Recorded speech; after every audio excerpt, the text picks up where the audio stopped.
जिन्होंने इस आतंकी हमले में अपनों को खोया है, उन पर दुखों का पहाड़ टूट पड़ा है। शोक में डूबा है परिवार। पूरा देश इस घड़ी में उनके साथ खड़ा है।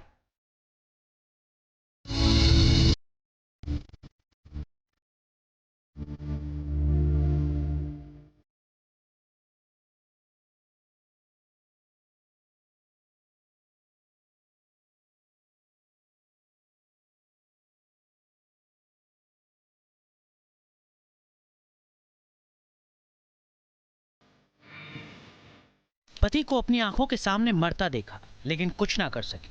पत्नी की आंखों के सामने पति की हत्या कर दी गई। नीरज और आयुषी गए थे पहलगांव की खूबसूरती का दीदार करने, लेकिन खूबसूरत वादियों में पति को दर्दनाक मौत मिली।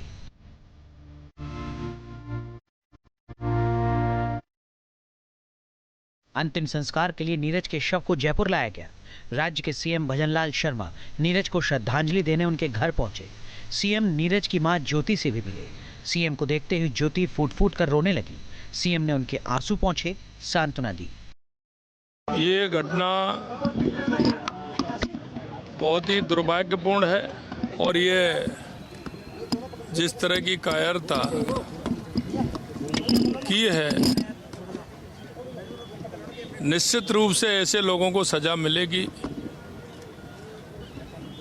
इन्होंने जिस तरह की ये घिनौनी घटना की है, पूरा देश उसकी निंदा कर रहा है। इतना मैं कह सकता हूं कि इस घटना से जितना क्षोभ है, दुख है, एक एक खून के कतरे का हिसाब लिया जाएगा। हमारा दुख नहीं हमें कोई नो, हमें हमारा नजर नहीं, हमें जे જોયું છે ને એ કોઈ नहीं समझी सके, कोई એટલે कोई नहीं। हमारा बेवड़ा आतंकियों की गोली का शिकार होने वालों में पुणे के संतोष जगदाले भी शामिल थे। आंसुओं का सैलाब और गम बेहिसाब। संतोष जगदाले के परिवार और पड़ोसी गम के सागर में डूबे हैं। संतोष जगदाले की बेटी ने अपने पिता की अर्थी को कंधा दिया है। गोली मारी थी, बधाने एवड़ा छोकरा હતા। वो हसतो હતો, જ્યાં સુધી જીવ ન ગયો ત્યાં સુધી वो હસતો હતો। કેવી સરકાર છે આપણી। कश्मीर के पहलगांव में खौफनाक कांड हुआ है, लेकिन देश के अलग अलग हिस्सों में इसके खौफनाक जख्म मौजूद हैं। कश्मीर की वादियों में अपने परिवार के साथ खुशियों के पल संजोने गए गुजरात के शैलेश कालथिया के परिवार को भी कभी न भरने वाला जख्म मिला। पहलगांव घूमने गए शैलेश की आतंकियों ने हत्या कर दी। जन्मदिन के एक दिन पहले खौफनाक वारदात को अंजाम दिया गया। मीडिया को परिवार ने उस खौफनाक पल की व्यथा सुनाई। મને ન્યાય જોઈ, મારા એકના છોકરાઓને મારા પતિ માટે નહીં, ત્યાં જેટલા લોકોની જાન ગઈ છે એ બધા માટે ન્યાય જોઈ। બધાના છોકરાઓનું ફ્યુચર હોવું જોઈએ। 23 अप्रैल को जन्मदिन था। 22 अप्रैल को शैलेश की मौत हो गई। मुंबई में पत्नी और बच्चों के साथ रह रहे शैलेश कलथिया ने परिवार के साथ अपना जन्मदिन जम्मू कश्मीर में मनाने का फैसला किया था। पहलगांव की वेस्टर्न वैली में आतंकियों ने हमले में पत्नी और बच्चों के सामने उनकी जान ले ली। उनके बेटे ने पूरी घटना की जानकारी दी।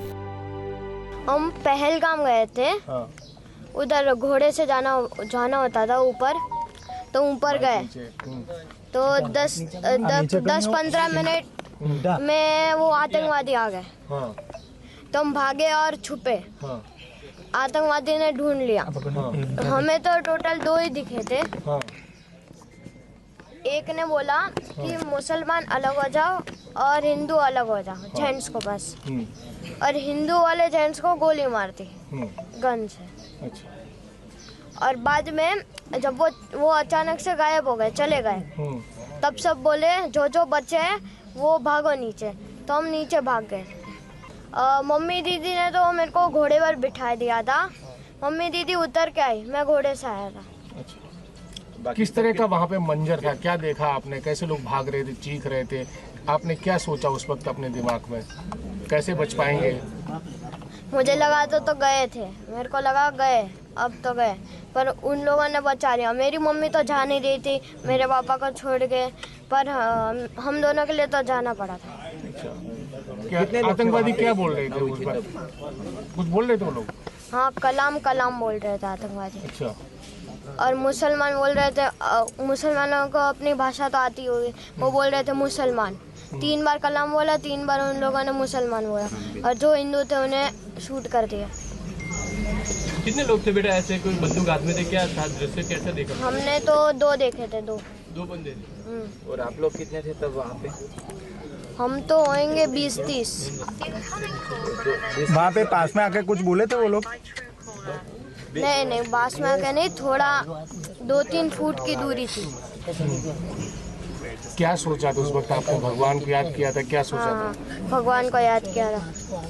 बेटा सरकार से कुछ कहना चाहेंगे? सिक्योरिटी लैप्स वहाँ पर हुआ है तो उसके लिए कुछ कहेंगे आप? सरकार तो गई हुई है, मतलब इतना बड़ा आतंकवादी का हमला हुआ, उनके कुछ पता ही नहीं है। इधर पूरी नीचे पूरे आर्मी का बेस है, उन्हें पता ही नहीं है, मतलब कुछ भी है। मतलब चाहता हूँ कि पहलगाम के ऊपर आर्मी रखो, 2-3 रखो पर रखो। अब कभी आप घूमने जाने का मन करेगा वहाँ जो हुआ आपके साथ? नहीं, बिल्कुल नहीं। इन परिवारों को कभी न भरने वाला जख्म मिला है। दुख की इस घड़ी में पूरा देश इन परिवारों के दुखों को बांटने की कोशिश कर रहा है। Team news nation. News nation अब व्हाट्सएप पर खबरों के ताजा अपडेट के लिए न्यूज़ नेशन के इस QR कोड को स्कैन करें।